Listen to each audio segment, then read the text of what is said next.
Welcome to the Desire Gap podcast. I'm your host, Dr. Laura Jurgens, and whether you want more sex than your partner or less, you are not wrong and your relationship isn't doomed. You just need better tools to solve the struggles of mismatched libidos. That's what we do here. So welcome and let's dive in. Hi, everyone. Welcome back. Today we are talking about ADHD and desire gaps some more. So this is part 2, how to stay present during sex. And we covered in the first episode in this series why ADHD can cause both high libido and low libido. We talked about rejection sensitive dysphoria, RSD, and emotional dysregulation. Today, we are getting back into the ADHD topic because it affects so many people and so many couples. We're going to get practical with the most common in-the-moment challenges, including your sensory landscape, why sex can be amazing or like unbearable because of that, the task list brain, why you might check out mid-experience. And we're going to do 3 quick hits on novelty needs, time blindness, and working memory issues. So this is about understanding what's happening during sex and building some solutions for yourself. So this is a topic that is just really near and dear to my heart because, one, I am a late diagnosed ADHD person, and I have learned so much more about my own intimacy needs, my own sexuality through understanding how it is intersecting with ADHD. And it's really an undercovered topic in the world. And I have so many clients who have ADHD. Not all my clients, but I would say, like about a third to half of them. And it really is impactful on your sex life. So we're going to start with the sensory issues, mapping your particular body's needs landscape. So not everybody, of course, everybody in the world is different. And when you have ADHD, that doesn't make you the same as everybody else with ADHD. It's actually like, as you know, if you have it, you're very different from all of your other friends who have it or people that you know. It can be really unique to the person. And it often, but not always, comes with sensory processing differences. So they are really different among people with different types of ADHD. So some people are sensory seeking, where they need lots of input. And some of us are sensory avoiding, where we get easily overwhelmed. And many of us, I don't know about most, but many of us are both, depending on the particular sense we're talking about and the day, the time of day, whatever has been happening in our lives. So in a sexual context, some touch, some types of texture, some types of sound can be intensely pleasurable, whereas others might be unbearable. Like they instantly pull you out of arousal, and they pull you out to a level that sometimes more neurotypical people can't quite understand or get their head around, that they just are so bad that they just shut you down completely. And it's really important to understand that this isn't just preference. So everyone has certain preferences. People with ADHD have preferences too. But a lot of times these sensory inputs are actually an intense nervous system response when you have ADHD.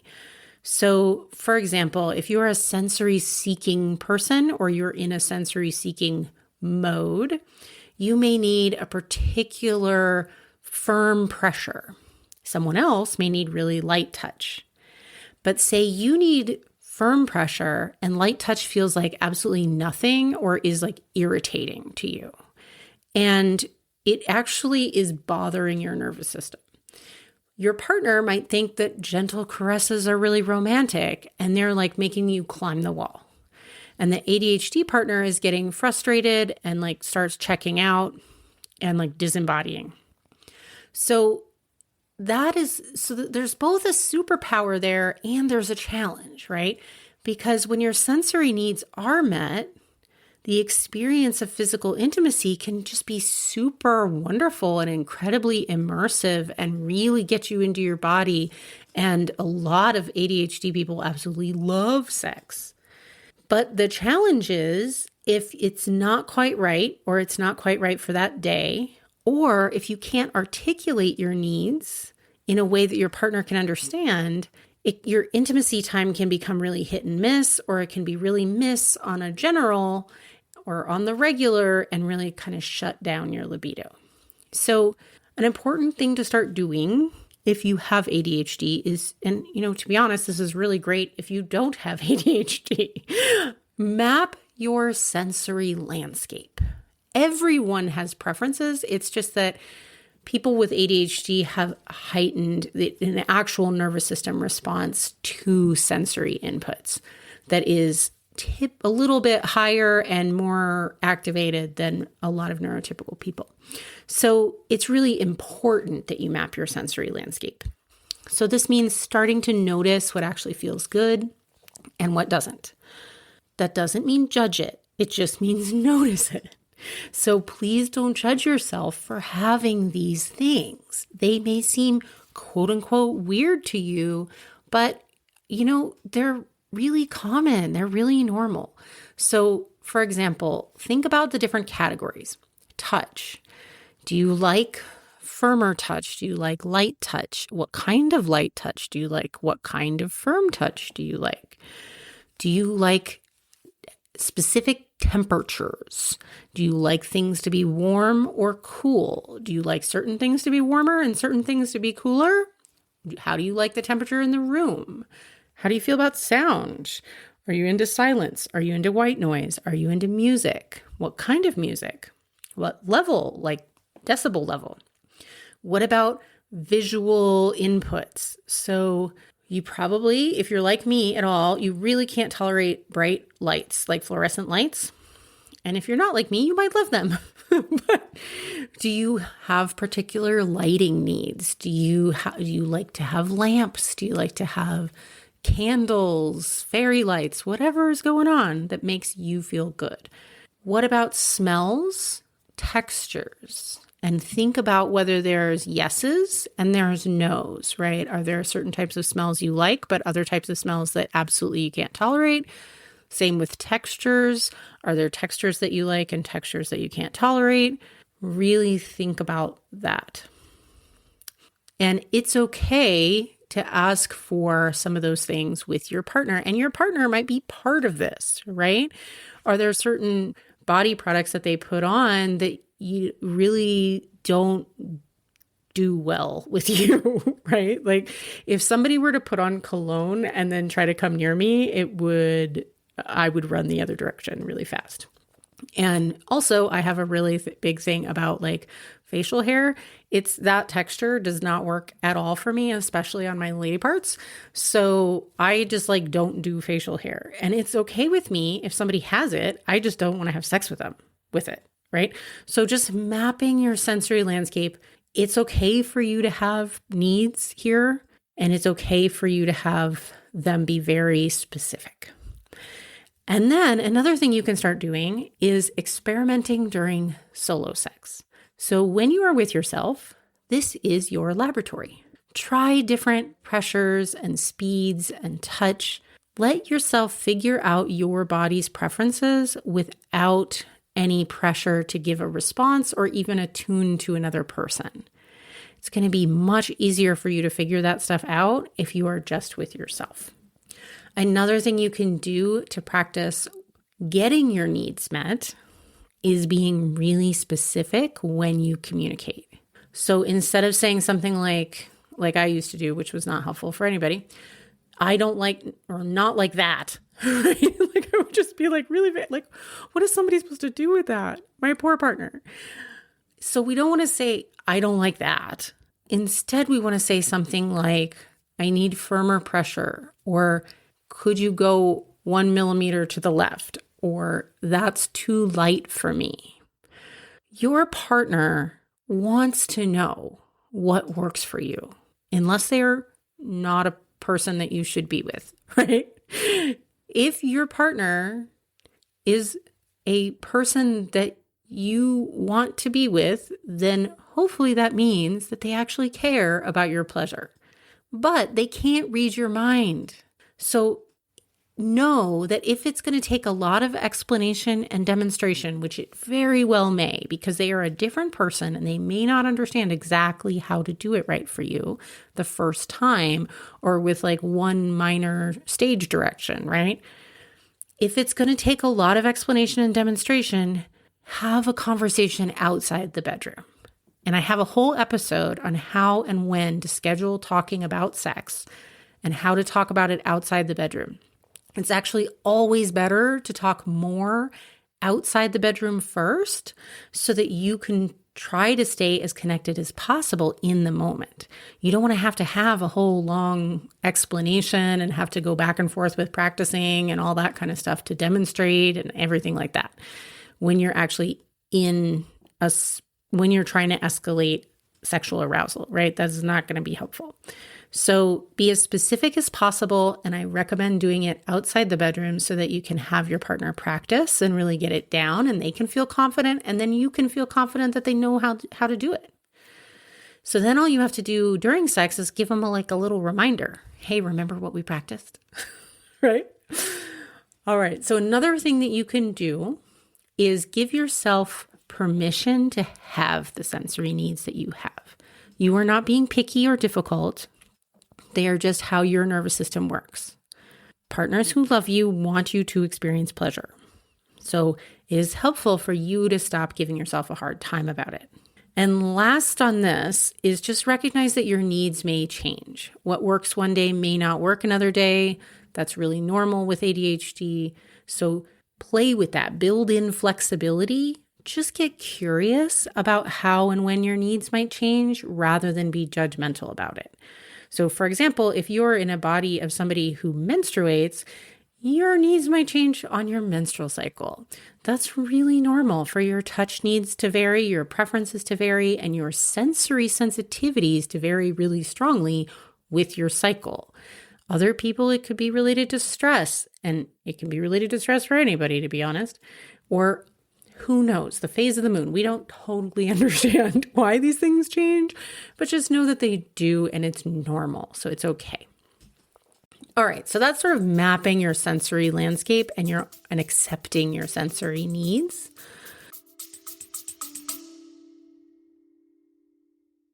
Hey, quick invitation before we continue. I'm accepting applications for Thriving Together, the 6-week couples course I co-created with Dr. Aileen LaPierre on Sundays starting February 1st. This is for couples ready to support each other's healing from childhood attachment wounds through attuned touch.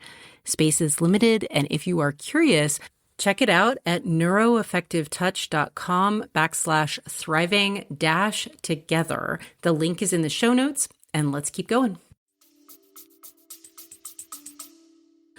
The next thing on our list for today is thinking about the task list brain. So this can pose a challenge for staying present during sexy times. The ADHD brain tends to be kind of loud. It's like jumping to the next task or random thoughts. And this can be a challenge when you're trying to focus on physical pleasure and connecting with your partner. And maybe this is the first time of the day that you've actually had a moment to slow down, but your brain hasn't caught on to the fact that you want to slow down.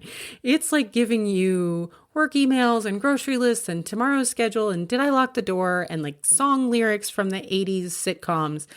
So what happens is this actually looks like disinterest to your partner a lot of times. And it looks like for you, you might start to panic that you're like not able to stay present.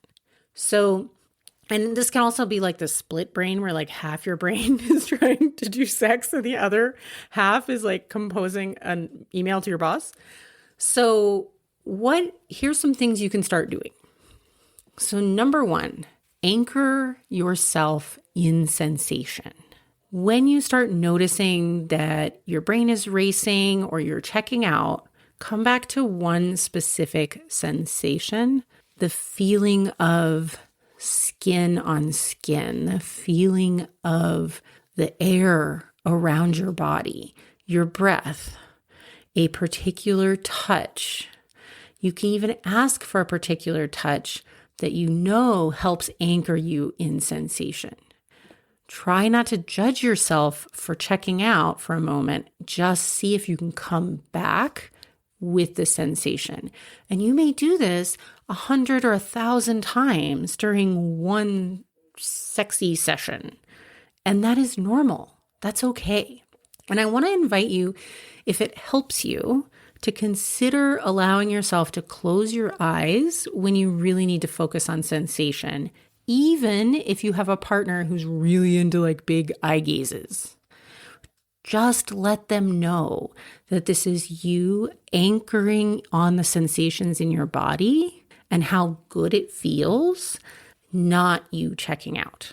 And when you let your partner know that, they get less anxious about it and they can interpret it well, right? So anchoring in sensation is one thing you can do. A second thing I really want to encourage is try out using fantasy as a focus tool. The deal is your ADHD brain needs something to engage with. It's either going to be your like grocery list or the like to-dos that you have at work that you've been thinking about all day, right? Because it's already got the inertia for that.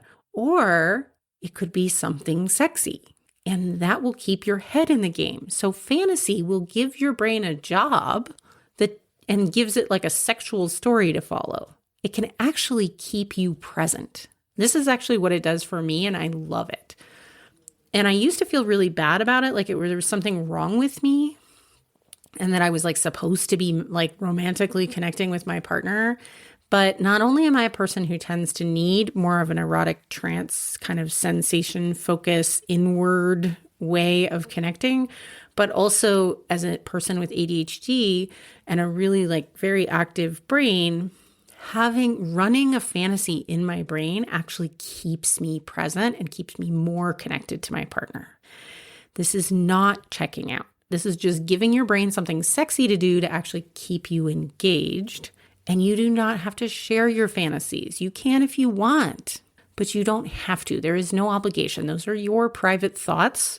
You can keep them to yourself. Just try it out. See if it works for you. It might.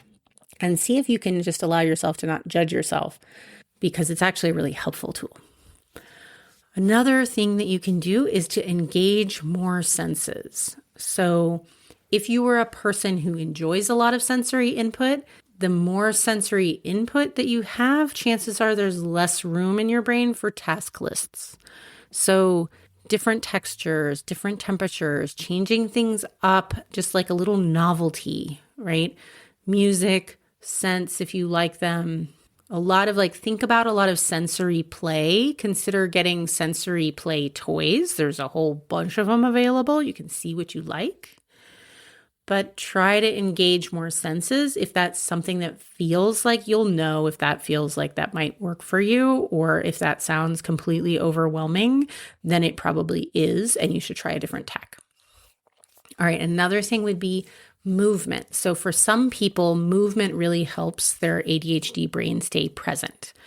You do not need to just sort of like lie still. Of course, if you are in a phase where you are like trying to receive really intensely, you may default to this idea that you need to sort of like lie more still, but you actually don't. So like active participation, some sort of rhythmic movement, shifting positions or moving positions somewhat regularly may just help your body and your brain stay engaged.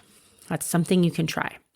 Another one is for some ADHD folks, talking during sex keeps your brain focused. So like dirty talk, communication, like even like telling each other sexy stories, reading sexy stories, talking like this feels good, or I love it when you do this, right? Simple stuff like that even can keep you more engaged in the process. Another thing you can do is just take a break if you need it. If your brain is too loud and there's just no way that you can quiet it down, go ahead and pause. Hey, could you give me a second to just come back? Like, I need a pause. I just need to refocus myself. It is much better to pause than to push through when you're disconnected and stuff is starting to not feel right because you're disconnected. Okay? Especially if you're starting to kind of check out and dissociate, call for a pause if none of these other embodiment and grounding techniques are really working. And then lastly, don't beat yourself up for any of this. You will check out sometimes.